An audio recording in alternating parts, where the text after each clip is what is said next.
So I've been showing all the burning bush scenes that I know of in cinema, and that we could get it imprinted in our mind that when we think of God saying, I am, we think of him naming himself for the benefit of his people, with Moses at the burning bush. And I have so many people that come up to me all the time, and they're like, where does Jesus call himself God in the Bible, right? In the Gospels. And they're always looking for Jesus to say, I am God. Well, like, that's not so much there, but Jesus does 7 times in the book of John call himself I am. And he's purposely going back and showing us that he's saying, I am that same God that was at that burning bush with Moses. And he says it 7 times in John, which is fascinating. The first time he said, I am the bread of life. And he's basically saying, hey, remember when you were wandering around in the wilderness and you wanted God to perform a miracle for you? And he gave you the bread? He's like, yeah, stop just pining after miracles. Look and see how God is your everyday bread of life. Then he said, I am the light of the world. And there was this huge festival in Jerusalem of these giant, like candles is not the right word, torches. They were like 70 feet tall, and they would light them, and everyone would bring their own little lights. And they celebrated that God was the God that led them through the wilderness at night by this light. And underneath all those lights, Jesus says, I am the light of the world. And people were not happy that he's saying such things. And then he says, I am the gate. He is the one that guards his sheep from those people that would go to seek, kill, and destroy. And then he said, I am the good shepherd. And good is not just the absence of evil, but good means it's the beginning of beautiful. So he says, I'm the good shepherd. I am the beautiful shepherd, because he makes us beautiful as well. And then we see that he says, I'm the resurrection and the life. And the whole point of that one is that if Jesus really rose from the dead, that it means our life is different today. Because many times we think the resurrection happens to us and it's like, oh, it's like good in the future. You know, I'll get the heavenly stuff later, all that stuff. No, it means that things are good for us now, that he's coming to us now. And today we're going through I am the way, the truth, and the life. All right, and this is kind of one of our favorite verses in Christianity. Like all these really are. Like he says that he's the way, the truth, and the life. And we get really excited about this. But let's find out today what it actually means, okay? How I think we should be reading it when we think that when Jesus says, I am the way, the truth, and the life. So first thing we have to do, we got to talk about context, because that's how I always deal with these things, because we can just pull it out and go, what do you think the way means?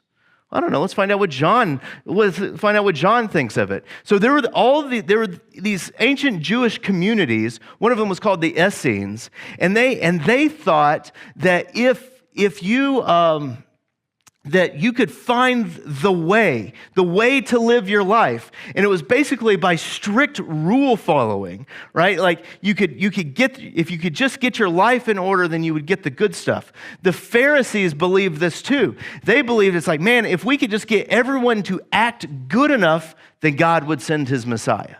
That was like the Pharisees' deal. That's why they didn't like Jesus, who was the Messiah, because he was messing with their mojo. He was messing with their whole thing. So they had all these strict set of rules that you had to follow to be on God's way, right? And so to be a disciple of a rabbi, not necessarily Jesus, but to be a disciple of a rabbi, let's break this down real quick.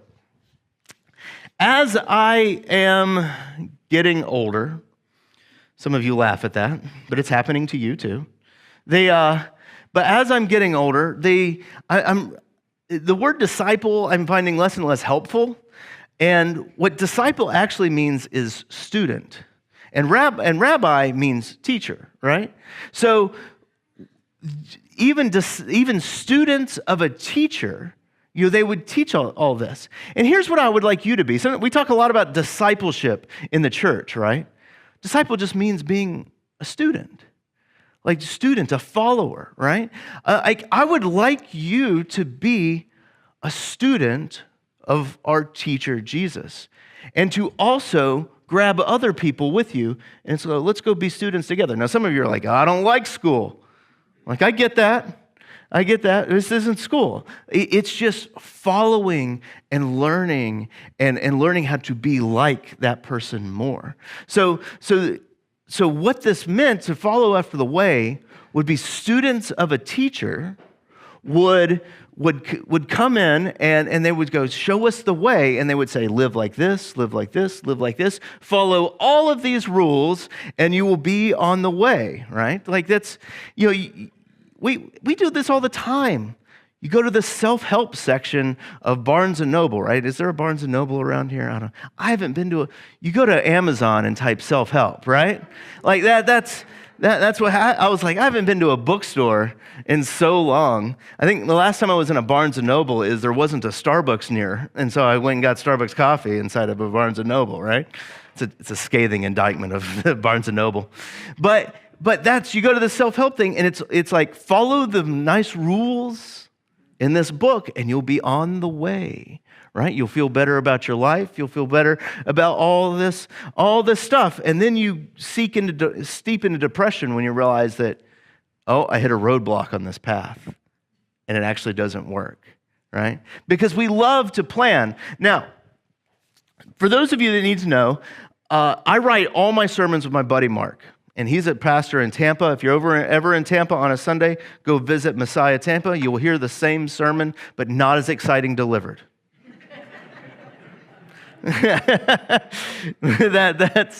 No. He's a great preacher. And so, but there's two words that you need to understand about my buddy Mark. And he's my best buddy. Like, I talk to him at least 3-4 times a week. And so you got to understand two things about him. One, he's a planner. The boy plans over there. We were going to surprise him for his birthday one year and go visit him in Seattle when he was living out there. And I thought about 6 months beforehand, I was like, he would hate that because he wouldn't be able to plan. Yeah, like that's, so we called him and it's like, hey, we're coming in 3 months, get ready. And he was like, oh, thanks for telling me. I'm going to enjoy this so much more now, right? Like, so he's just a planner. The other thing you need to understand about him is he's cheap. He's so cheap. He's so, like, he's cheap. He's like, it's like, come on, man. Like, let's spend a little bit of money. And he's just so cheap. So when we graduated from seminary, his first call was out in Seattle. That's quite a long distance. So what did the planner do? He months in advance went on to Priceline and got all these great 5-star Sheratons at 12-hour intervals all the way out to Seattle, right? Like, that's great. And he's got all these 5-star hotels that all the way out to Seattle so they can have this nice little trip out there, stay in nice things. And he got them for like $80 a hotel. Like, he's like, this is a great deal. So they start off, they start off on the trip. It didn't look like this, but this is the spirit of the trip. And he and his wife start off on the trip, and they're going forward, and they're going through Iowa, which it's amazing. Look, I don't know. I guess you can remember going through Iowa. Oh, Cindy knows I'm about to make fun of Iowa, and that's but he's going through Iowa, and all of a sudden they see on the traffic signs, the traffic signs, it says, flooding up ahead, use an alternate route. They're like, alternate route? And this is like 2000, what was this? This is 2011. Like the iPhone had just come out, just a little bit before that. Like Android phones really weren't around too much. They were starting to come out, but the phone I had at the time was like the second Android phone that made it big. And so some of you are like, what is he talking about, these phones? They have maps and stuff on them so that you could find an alternate route. He goes, I don't know which way to go. All of a sudden he encountered a roadblock, and they had to take him through like little dirt roads to get around all the water and all this stuff. And he had to make it to Sioux Falls, South Dakota. And he ended up rolling into Sioux Falls, South Dakota, so he could stay on his plan, right? With his thing, so he could stay on his way. He made it in there at 5 a.m. so that he could wake up and leave at 8 a.m. so he could get to the next hotel. Right? Like I tried to come up with my own story. I could not come up with that because I don't plan like that. It's like, let's just make it as we go. But I think that's just a great microcosm of what happens in our own lives, right? Like that we do this to ourselves spiritually all the time. We're like, I need to make a plan, and if I have the way in my head and I implement the way, then I'll get the good stuff at the end. I'll arrive in the heavenly realms on time, right? That's kind of what we say to ourselves. So we try to do things like that. We say, if I go to the right studies, or if I have my kids listen to the right Christian radio, or if I do my daily devotions in just this way and Instagram it perfectly, if I believe all the right things about God, then I'll be on the way to eternal life, right? You see how we kind of do that to ourselves? So let's get back to the disciples for a second, and let's see what they are doing. So they've been following Jesus for 3 years now. Like, you think that they would get it. You think that after 3 years, they would understand who Jesus is and what he's all about. They've seen him do amazing things. They've seen him raise Lazarus from the dead. They've seen him heal a blind man. But they still just aren't getting it. And Jesus kind of calls them out on it. He goes up to one of them and says, he goes to all of them. He says, one of you is going to betray me. Now, can you imagine if I said that? How pretentious first that would be. It's like I stand up here, it's like, one of you, you're going to betray me. That's a little weird to say in front of a group of people. But Jesus says it to his students, to his disciples. He says, one of you will betray me. He goes, one of you that I'm eating bread with right now is basically going to stab me in the back, and I'm going to die at the hands of one of you. See, he says, truly, truly, I say to you, one of you is going to betray me. And then he looks to Peter and he says, Peter, and Peter is certain. He knows the way to eternal life. He knows that Jesus is the Messiah and that Jesus is slowly getting his way into Jerusalem and he's going to become king of Jerusalem. And Jesus is talking about how people are going to betray him and he's going to die. And Peter's like, no, he knows this isn't going to happen at all. So he starts balking at Jesus. Peter knows the way, but Peter said to him, Lord, can I not follow you now? I will lay my life down for you. And Jesus answers him and says, will you, Peter? Will you lay your life down for me? Listen, that's what truly, truly means. It's like, listen up, Peter. Listen up.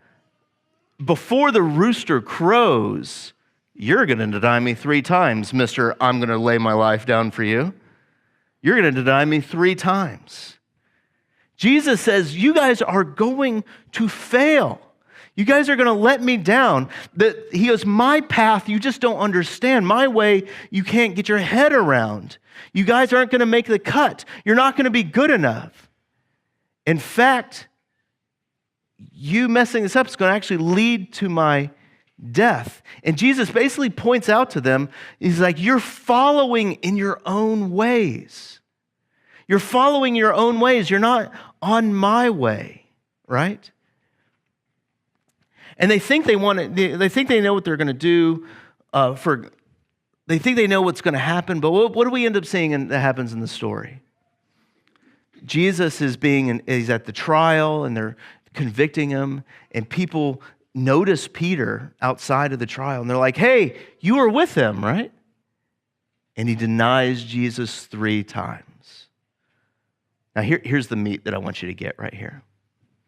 After Peter denies Jesus 3 times, how do you think he felt? He felt like trash, probably, right? He felt like trash. And then Jesus dies, right?